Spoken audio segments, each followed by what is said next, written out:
বাঙালি খানায় সবাইকে স্বাগত জানাই। আপনারা তো অনেকভাবে তিলের পায়েস রান্না করে খেয়েছেন। একবার আমার মতন করে সহজ পদ্ধতিতে আপনিও শিখে নিতে পারবেন ছোট ছোট টিপস সহ। মা ঠাকুমার আমলে ঠিক এমনভাবে তিলের পায়েস রান্না করা হতো। তবে আমার বাড়িতে কিভাবে তিলের পায়েস রান্না করা হয় চলুন সেটা একবার ভিডিওর মাধ্যমে দেখে নেওয়া যাক।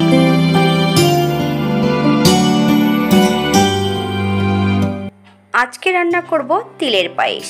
তিলের পায়েস করার জন্য আমি এখানে 1 বাটি গোবিন্দভোগ চাল বেশ ভালো করে ধুয়ে রেখেছি।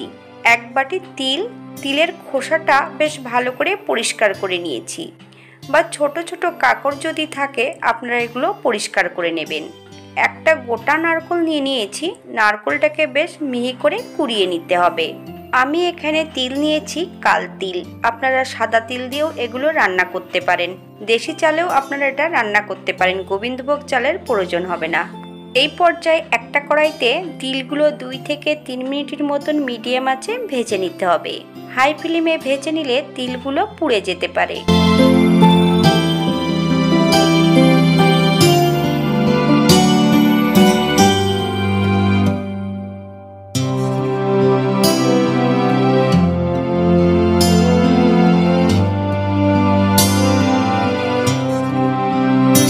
তিলগুলো এমন সোনালি রঙের হলে এই পর্যায়ে সম্পূর্ণ তিলগুলো কড়াই থেকে নামিয়ে নিতে হবে।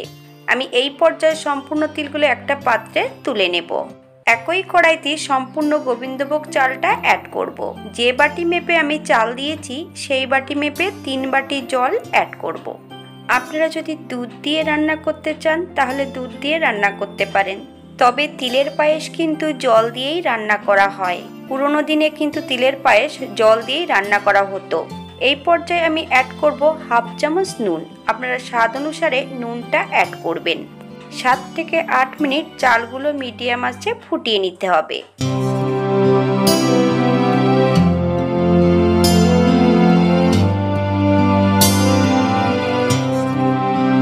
80% মতন আমি চালগুলো সেদ্ধ করে নিয়েছি। এই পর্যায়ে ভেজে রাখা গোটা তিলের অর্ধেকটা তিল আমি চালের মধ্যে অ্যাড করে দেব।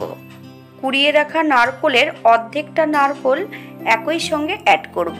বেশ ভালো করে মিশিয়ে দিতে হবে, তবে খেয়াল রাখবেন যে চালগুলো যেন গোটা গোটা থাকে।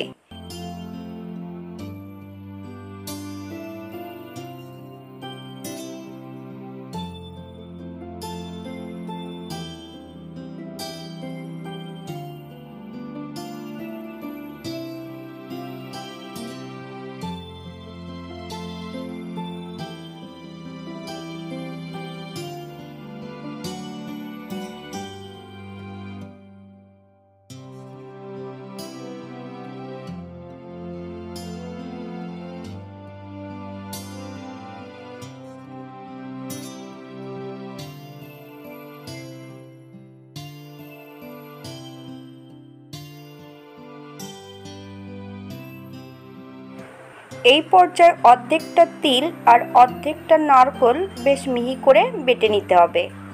1 বাটি খেজুরের গুড় অ্যাড করব। আপনারা এখানে চিনিটাও অ্যাড করতে পারেন, অথবা আখের গুড়টি যদি রান্না করেন তাহলে দুধ অ্যাড করবেন না, তাহলে দুধটা কেটে যেতে পারে। গুড় অ্যাড করার সময় একদম ধিমি আঁচে গুড়টা অ্যাড করে মিশিয়ে নিতে হবে। হাই ফ্লেমে যদি গুড় অ্যাড করা হয় তাহলে কড়ার নিচটাতে অনেক সময় লেগে যেতে পারে।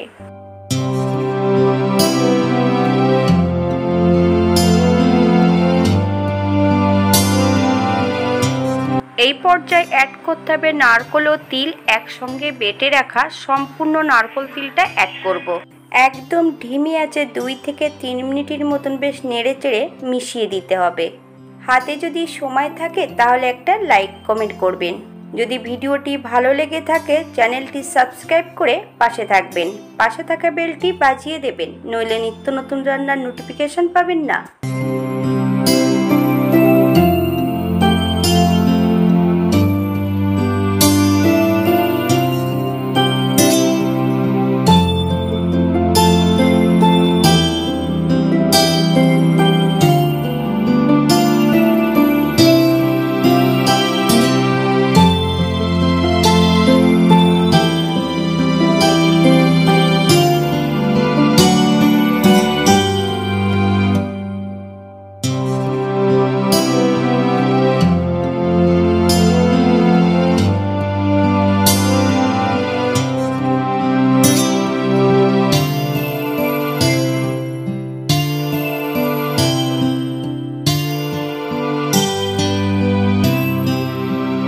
সম্পূর্ণ উপকরণ দিয়ে বেশ ভালো করে মিশিয়ে নেবার পর 2 চামচ গোটা তিল বেশ মিহি করে গুঁড়ো করে নিয়েছি।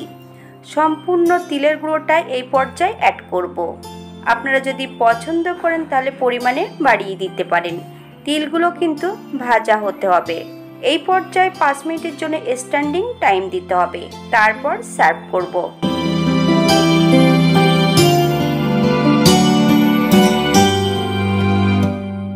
এটা দেখতে যেমন ভারী সুন্দর হয়েছে, এটা যখন ঠান্ডা করে খাবেন তখন কিন্তু খেতে অসম্ভব ভালো লাগবে। একটু ভাজা তিলের গুঁড়ো আর অল্প একটু নারকেল দিয়ে বেশ সুন্দর করে সাজিয়ে দিয়েছি। আপনারা বাড়িতে একবার একই পদ্ধতিতে বানিয়ে নেবেন। আজকের ভিডিওটি এই পর্যন্ত। সবাই সুস্থ থাকবেন, ভালো থাকবেন। অন্যদিন নিত্য নতুন রেসিপি নিয়ে আপনাদের সামনে আবার আমি হাজির হব। নতুন ও পুরনো সকল বন্ধুদের অসংখ্য ধন্যবাদ ভিডিওটি দেখার জন্য।